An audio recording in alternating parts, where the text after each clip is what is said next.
Kita tahu kematian itu akan tiba. Maka dari itu sisa umur yang ada ini, hendaklah kita persiapkan untuk menghadapi kematian. Ada orang yang tidak suka kalau disebut kematian. Jangan ngomong-ngomong soal mati deh, soal yang lain aja. Gak enak kalau ngomong mati.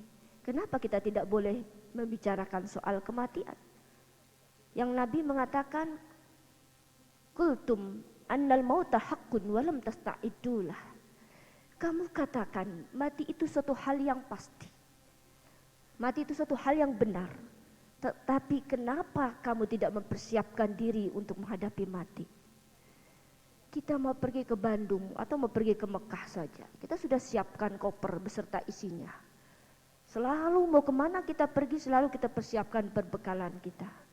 Padahal hanya sementara kepergian kita. Bagaimana untuk kepergian kita yang selama-lamanya tidak akan kembali lagi ke dunia ini? Kita tidak akan persiapkan.